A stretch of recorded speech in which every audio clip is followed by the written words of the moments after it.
नमस्कार, मैं हूं कुबेर। आप देख रहे हैं जेके न्यूज नेटवर्क।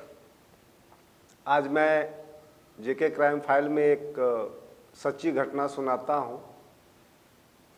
सच्ची घटना एक पेंटर से संबंधित है।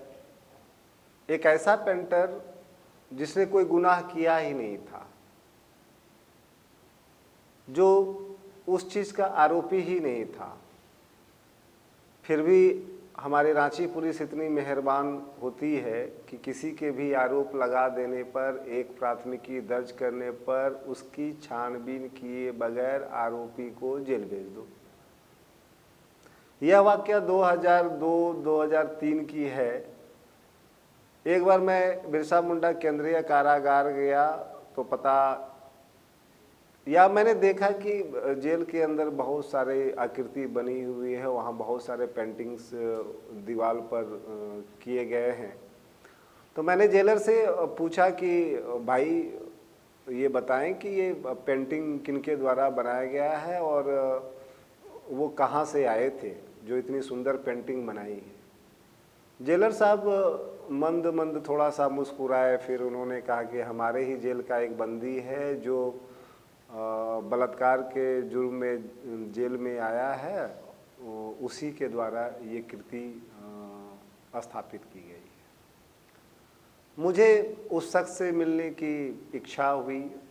जेलर साहब ने मेरी मुराद भी पूरी की, पर चूँकि मैं जेल के अंदर घूम ही रहा था और वहाँ के वॉच टावर वगैरह सब कुछ मैं देख रहा था, जेलर साहब ने एक सिपाही को वहाँ बुलाया और कहा कि फलाने आदमी को हमारे चैम्बर में भेज दो। एक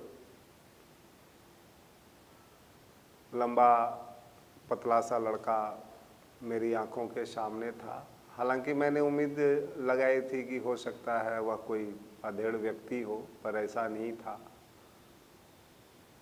उसके चेहरे से, या मैं यूं कहूं कि उसके चेहरे का भाव पढ़ने से यह लगा कि उसे जबरन फंसाया गया है।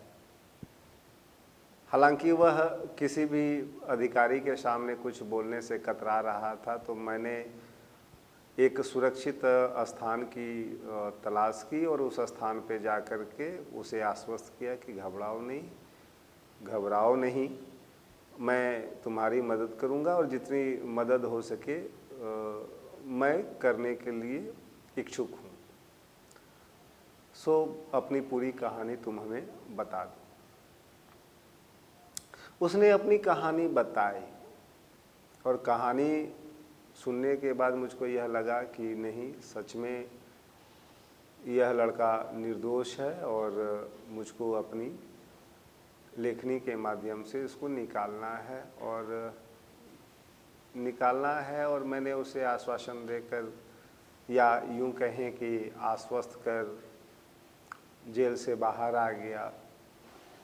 मेरे अखबार की वो कॉलम बनी, 3 कॉलम की वो खबर बनी,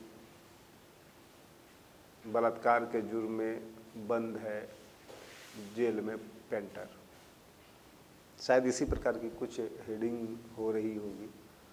मैं खबर फाइल कर और दूसरे खबरों की तलाश में जुट गया। बात आई गई हो गई, खबर भी छप गई, सब कुछ हो गया। एक दिन मैं पुनः पॉजिटिव खबर निकालने के लिए जेल गया, तो मेरे मन में थी कि हो सकता है उस लड़के का कुछ हुआ नहीं होगा, मैं उसके सामने रहूँगा तो क्या कहेगा नहीं कहेगा। संजोग से जब मैंने अनमने ढंग से ही पूछा कि उस पेंटर का क्या हुआ, कहाँ है, तब मुझे बताया गया कि वो जेल से रिहा हो चुका है और आपकी लेखनी के माध्यम से ही रिहा हुआ है। मेरे मन में एक संतोष का भाव जगा। फिर मैं एक अलग स्टोरी कर वहाँ से वापस आ गया। 2 दिन के बाद जो है सो ईद थी, तो ईद के दौरान मैं ऊपर ऑफिस में ही काम कर रहा था कि गार्ड के द्वारा फ़ोन से सूचना दी गई कि कोई एक लड़का आया है जो आपसे मिलना चाहता है।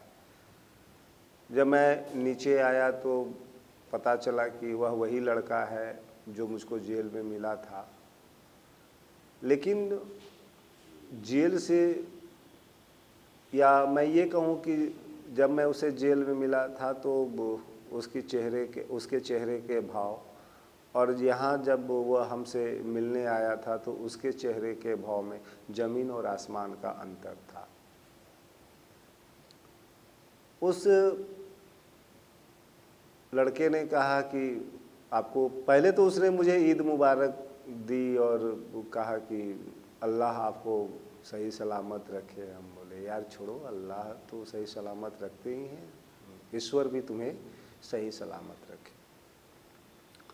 फिर उसने एक मिठाई का पैकेट मेरी ओर बढ़ाया। हमने ना चाहते हुए भी मैंने उसके हाथ से एक मिठाई का टुकड़ा अपने मुंह में रख लिया ताकि उसे यह भी लगे। आज वो लड़का एक अच्छे जगह पे काम करता है। आप यह कह सकते हैं कि वह, जहाँ उसका गांव है, मांडर इलाका ही है उसका गांव, मांडर ब्लॉक का ही वो रहने वाला था, या मांडर ब्लॉक का वो रहने वाला है। तो मैं जब कभी उससे जाकर के मिल लिया करता हूँ, लेकिन कर्सी में वह भी पीछे नहीं रहता है। और आज हम लोग एक अभिन्न मित्र हैं, उसकी शादी हो गई है, बाल बच्चे भी हो गए हैं। तो मेरा कहना है रांची पुलिस के उन अधिकारियों से कि यदि कोई किसी पर आरोप लगाता है तो आप उसकी छानबीन कर लें, और छानबीन करने के बाद ही उसे गिरफ्तार करें और जेल भेजें। क्राइम से जुड़ी या समाज में घटित घटनाओं से रूबरू कराने के लिए हम आपके सामने आते रहेंगे। जेके न्यूज़ नेटवर्क को लाइक और सब्सक्राइब करना ना भूलें। आपकी लाइक और सब्सक्राइब वही हमारी पूंजी है। धन्यवाद।